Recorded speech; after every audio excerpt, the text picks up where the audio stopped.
Okay, so we are now in 467. 어제 리키 씨와 영화를 봤죠? Okay, so 어제, yesterday, Ricky si Mr. Ricky wa, yung wa guys, yung meaning niya dito is with, no? With Ricky si. Okay, sometimes yung meaning ng wa is and, depende sa context.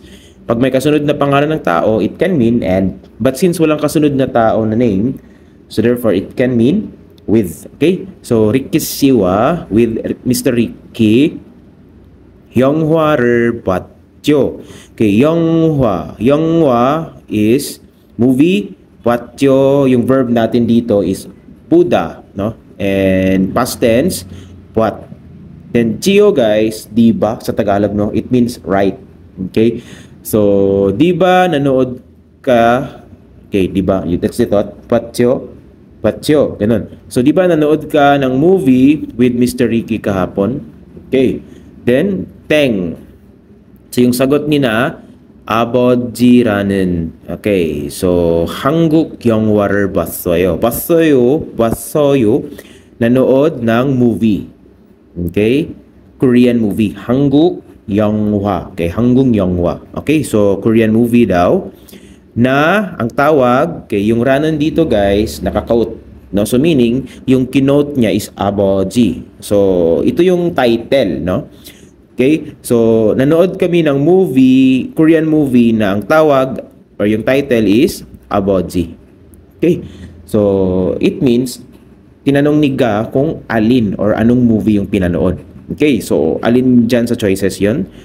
1번 누구하고 봤어요? Okay, 누구하고 봤어요? So with whom, no? Yung thought dito. Yung hago dito, guys, same thought with wa.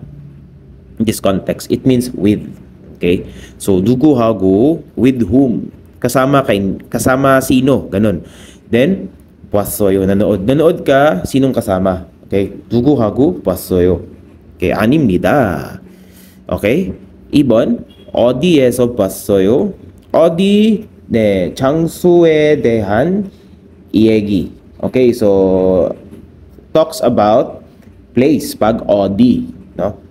Okay, so hindi naman place yung sinagot niya guys, title ng movie. Okay, so therefore 2번도 아닙니다. Okay, mali yung number 2. 3번, number 3, 영화가 어땠어요? Okay, 어땠어요? 영화가 어땠어요?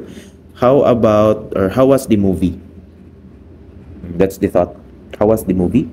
So, therefore, yung tamang sagot, mali kasi yung number 3, guys, no? Number 4, okay? So, 무슨, okay, 무슨 영화를 봤어요? 무슨, guys, ano, no? Anong sa Tagalog? Anong 영화? Anong movie? Okay? So, anong movie yung pinanood nyo? Okay? So, that's the thought of number 4. So, that's 4. Number 4 yung tamang sagot na. 정답 4번입니다. Next, 468, 468번 문제. 사과 5개 하고 바나나 한 송이 주세요. Okay, so 주세요, please give 한 송이, one bundle or isang buong banana. Okay, yung banana guys, yung magkasama sila. Okay, so and the hago here part is, it means and. Okay. Hindi siya with. Pwede rin with na naman. Pero and yung thought niya dito guys. Kasi dalawang noun. Okay. Dalawa yung hiningi. So, isang bundle ng banana and isang, lima. Tasot ke.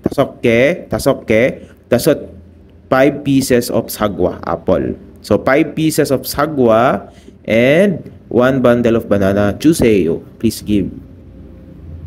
So, 얼마예요? So, asking for the price.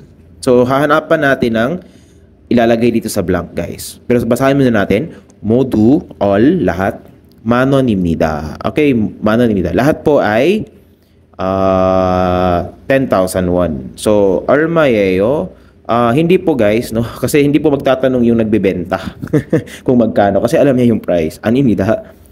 뭘 자주 세요? 뭘 자주 세요? 뭘, guys, from the word mo, which means what. Then the real, bakit may L sa baba? Kasi naka-short form po yan, guys. No? So, it should be more. No? More. Okay, so naging more sa spoken.